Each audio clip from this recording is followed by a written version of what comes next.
Today, November 4, is the memorial of Saint Charles Borromeo, Bishop. Charles Borromeo was born in the castle of Arona, in the Duchy of Milan, into a well-established and influential noble family from the northern Italy. Charles' father was the Count of Arona, and his mother was the prominent and powerful Medici family. Charles was the second son among 6 children. Typically, the first son inherited most of the family wealth and titles. It was common for the other sons of noble families to pursue careers within the church, often becoming bishops or abbots of renowned monasteries. When Charles was 7, the first session of the Council of Trent began in response to the Protestant Reformation and to address various church abuses. This pivotal council would intermittently hold 25 sessions over the next 19 years. When Charles was 8 years old, his maternal uncle, John Angelo Medici, was ordained a bishop and made a cardinal 3 years later. When Charles was 9 years old, his mother passed away, prompting his father to remarry. His father married again a few years later after his second wife died. At 12, Charles received a tonsure, propelling him toward the ecclesiastical vocation. Simultaneously, another uncle gave him the title of titular abbot of Saints Gratinian and Felinus at Arona, an honorary title that also endowed him with a steady income. With these funds, he was sent to Milan to begin his humanities studies. At 16, he furthered his education at the University of Pavia, located about 20 miles south of Milan, where he studied church and civil law. In August of 1558, when Charles was 19, his father died, and Charles was tasked with the responsibility of organizing his father's estate so that his older brother could take over as count after his father. This was a difficult task since his father was not organized. Once completed, Charles' brother became Count Frederick Borromeo. The following year, Charles returned to his studies, earning his doctorate in civil and canon law on December 6 of 1559. Fresh out of school, Charles' life was about to change. The previous August, Pope Paul IV had died, and the cardinals had gathered to elect his successor. Cardinal John Angelo Medici, Charles' uncle, was among the electors and was unanimously elected as Supreme Pontiff on Christmas Day of 1559, taking the name Pope Pius IV. The Borromeo and Medici families were elated. What happened next was one of the clearest examples of nepotism ever seen within the church. Within a month, Pope Pius called his 21-year-old nephew Charles to Rome and made him cardinal, even though he wasn't even a priest yet. Though most often cardinals are chosen from among the bishops, the Pope can make anyone a cardinal. The designation cardinal is an important honorary title that brings with it certain rights and responsibilities, such as electing the next pope, assisting with the governments of the church, and advising the pope on important matters. Soon after, the pope appointed Cardinal Borromeo to be the equivalent of the Secretary of State, the administrator of the Archdiocese of Milan, and administrator of papal states, a papal protector and legate, and various other duties.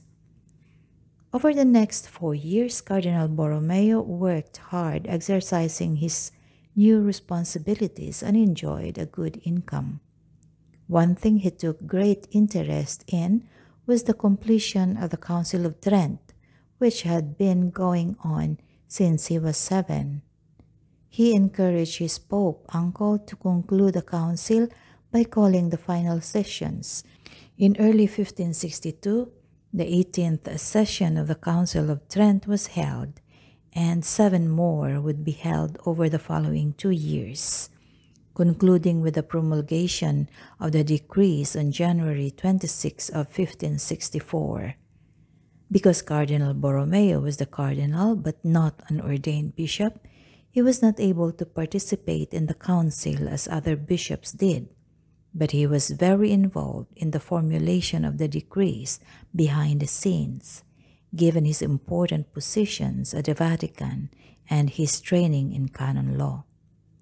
On November 19 of 1562, during the final period of the Council of Trent, tragedy struck the Borromeo family. Count Frederick, Cardinal Borromeo's brother, suddenly died childless. He and Charles were the only living brothers bearing the Borromeo name. Without an heir, the family name would end, and the titles and inheritance would go to other noble families. For that reason, many within the family encouraged Cardinal Borromeo to abandon his church career, return to the lay state, become the Count of Arona, inherit the family estate, marry, and have an heir. Even his uncle Pope Pius IV supported that idea.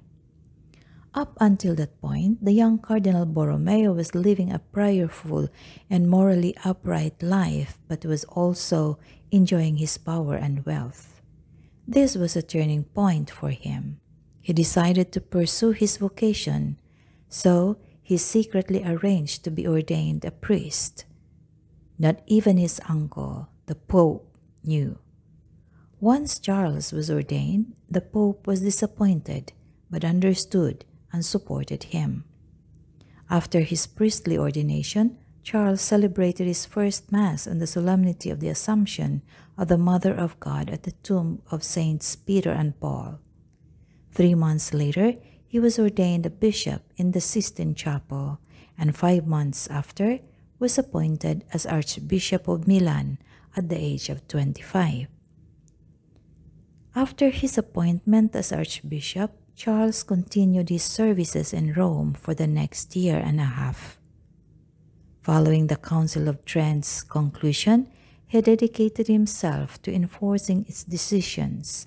He played a significant role in the development and release of the Roman Catechism, as well as various liturgical documents and hymns.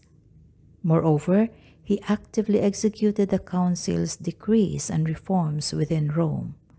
During this time, many challenges plagued the Church. Indulgences and church positions were often sold. Monasteries strayed from their spiritual focus. Clergy training was insufficient. Clerical celibacy was frequently ignored. Liturgical ceremonies lacked reverence, and the general faith and morals of the people were weak.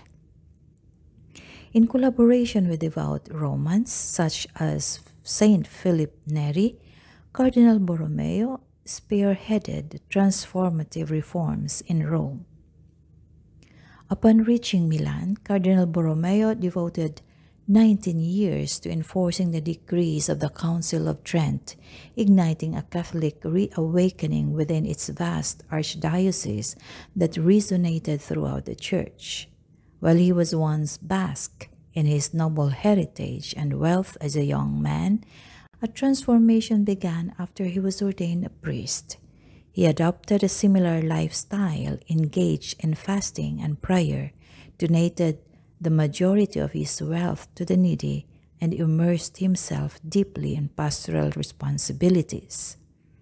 From the moment of his first Mass, his fervor grew steadily, eventually setting his ministry aflame. He made pastoral journeys across his archdiocese several times, making a significant impact, especially since Milan hadn't had residing archbishop for 8 decades.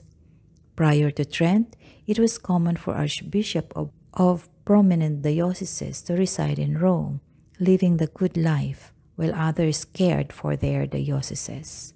Under his guidance, seminaries were established for improved priestly training. Liturgical practices were standardized and enhanced. Religious orders were redirected toward their original rules of life. The confraternity of Christian doctrine was instituted to educate both young and old. Care was intended to the poor and sick, and a resurgence in devotions, personal piety, acts of penance, and reverence for the sacraments emerged. In many ways, Saint Charles Borromeo began his life as one of the problems with the Church. Ecclesiastical positions were often seen more as an honor for the nobility than as humble service of Christ. Though he could have lived as a prince within the Church, he responded to God's grace and abided by the reforms of the Council of Trent that he helped to implement, becoming an outstanding example of what a bishop should be. The people of Milan, who had largely abandoned the practice of the faith, responded to his fatherly presence, and a renewal began in haste. As we honor this saintly reforming bishop, ponder the need you have in your own life and family for reform. When we become steep in our old ways and bad habits, it can be hard to change. Follow the example of Saint Charles and seek to reform the church of your own soul and the domestic church of your family, using God's divine decrees as your guide and His grace as your means.